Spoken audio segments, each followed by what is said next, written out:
Hey friends, welcome to a new week. And whether you're someone who prays all the time or not, or you're brand new to prayer, or you've never prayed, or you feel like you don't know what you're doing, I want to share with you today 66 words to change your prayer life straight from Jesus himself. I want to follow up with Sunday's message we had, a New Break Online, and talk about prayer this week. Some of the most epic prayers out of the Bible, some of the most epic, rock and rap and country songs about prayer. So we'll see if we can tie those two together. Going to start today, one of my favorite ones, I got to admit, favorite songs. I've always been a closet MC Hammer fan. I actually got to see him live in concert right at the peak of his success. He had a little unknown artist open for him named Vanilla Ice. But MC Hammer, believe it or not, his most famous song of all time actually isn't Can't Touch This. That's what I would have thought. But the song that was highest on the Billboard chart for him, that peaked at number 2, was the song Pray. And of course, as he did with his other hit songs, he sampled other songs in it. He samples Prince, When Doves Cry, and a song by a band called Faith No More. I guess that's ironic. But anyway, in the song Pray, he mentions the word pray 147 times in this one song. And gotta be honest, the lyrics are not that brilliant. I was so hoping this song had great lyrics that I could bring lots of depth to you through. The chorus is, we got to pray just to make it today. That's it. Still relevant though, still relevant. One of his verses does say, I tried and tried to make a way, but nothing happened till the day that I prayed. So there you go. Not super deep, but still a good mantra for us, especially going through what we're going through. We got to pray just to make it today. So how do we do that? Jesus was asked that question once. His followers were like, so teach us how to pray. Because they realized, like, okay, he seems to have this special connection with God. Maybe we've been doing it wrong. So Jesus, why don't you teach us how to pray? And they ask him this. You can read it on your own. It's in Matthew's story about Jesus' life, chapter 6. And his answer, he gave 66 words to help teach them how to pray. Well, depending which translation you use. But this is maybe the most famous prayer anywhere out of the Bible. A lot of people had to memorize it growing up. If you grew up in the kind of church or school that I did, maybe you memorized the Our Father or the Lord's Prayer as it's known. Well, this is where it comes from.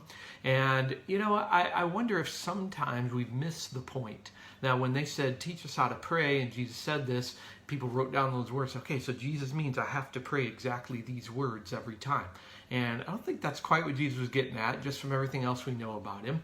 He was teaching us about, here's the heart you're meant to have while you pray. Here's are the right kinds of things to pray for.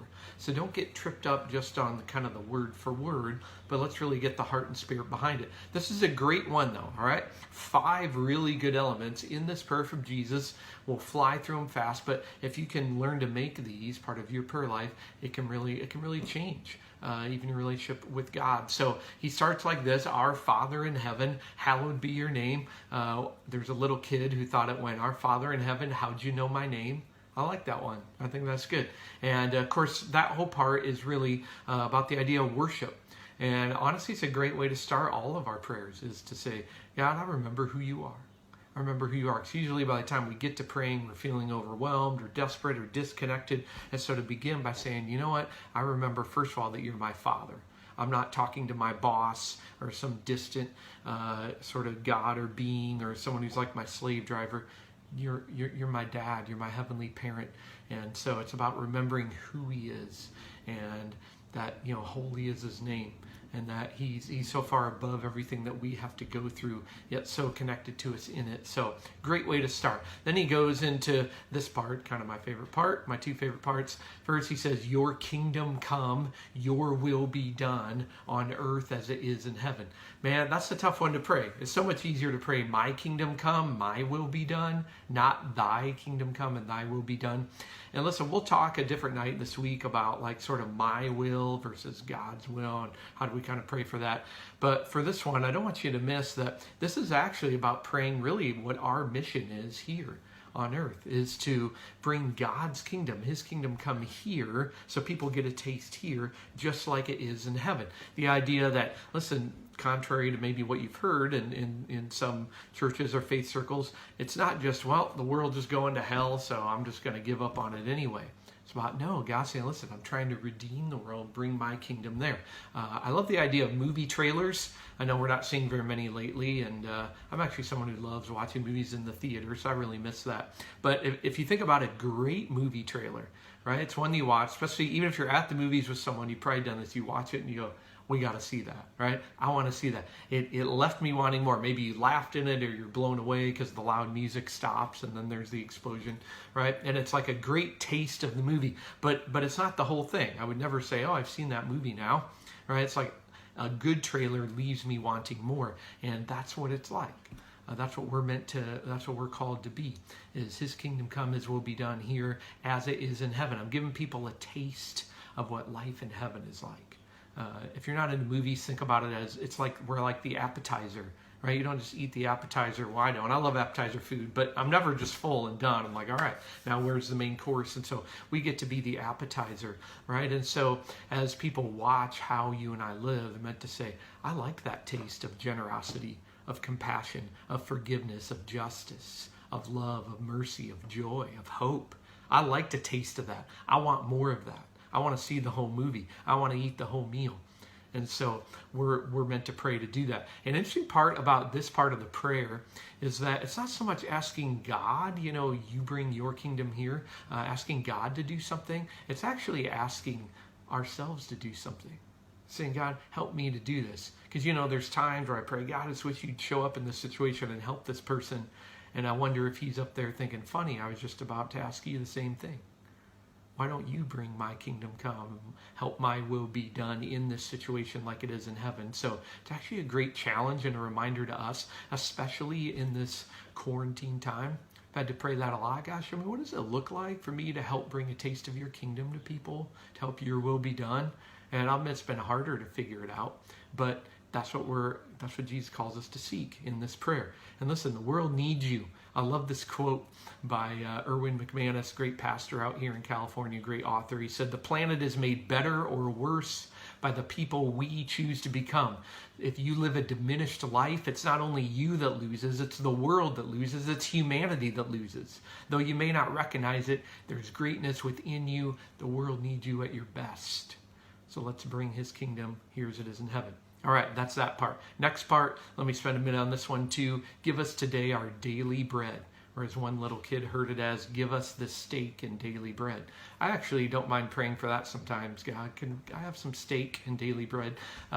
This is the most prayed part of this prayer for me lately. I shared that with you a few weeks ago, that I pray this every day, because if I get caught up in how many more weeks, how many more months, how long is this going to go on, and are more waves going to come, and it just feels overwhelming. Say, God, what do you have for me today? Give me today my daily bread.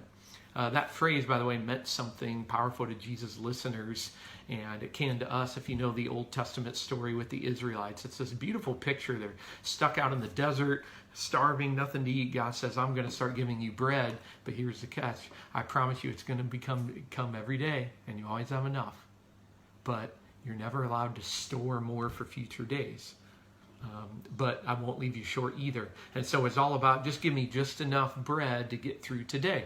And I don't know about you, but I'm like, yeah, no, God keeps giving me like a month's supply. Except I don't have to be anxious about it and worry. I'd love to just have a whole bunch stored up.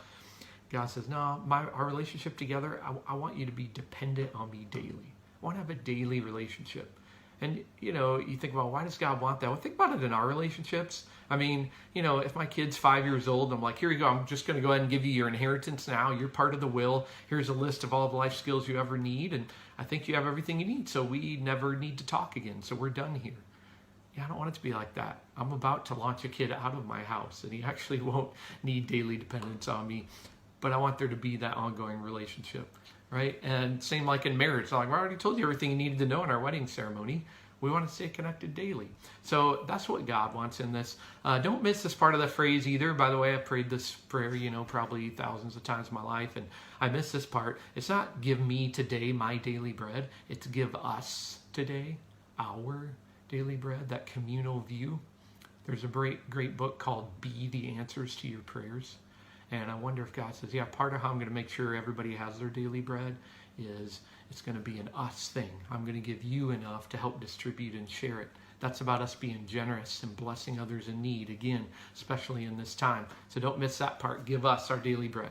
All right, we'll move quick through the last couple parts. Next is forgive us our debts or our trespasses, depending which flavor of church you grew up in, as we have forgiven our debtors. Ooh, 2 parts in there. First one, confession, really important to make a part of your regular prayers, confession. Remember, the word confess doesn't mean beat myself up or feel bad. It means I agree with.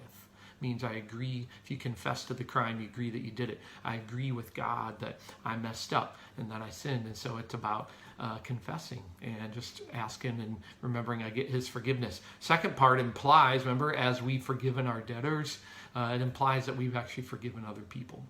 So that's a challenge to us. Jesus talked a lot about that. Forgiveness is meant to throw to us and then out through us. Then lastly, lead me not into temptation, as the joke goes, because I can find it myself. But the actual prayer, as Jesus said, lead me not into temptation, but deliver us from evil, from the evil one. This is a prayer for protection, for guidance. God, help me live with my eyes wide open, that I'm not surprised when temptation comes my way, but I'm prepared for it, and I'm aware of it. And so it's about asking for that. So Jesus gives us just a great kind of different elements to include in the prayers. We talked about one way of thinking about it. If you want just easy acronyms to remember, one that we did talk about in the sermon on Sunday was CALM, C-A-L-M, celebrate what God's doing, which you heard in this prayer. Ask, which you heard. Leave your concerns with God, trusting He'll do something about it. And M is the meditate on it.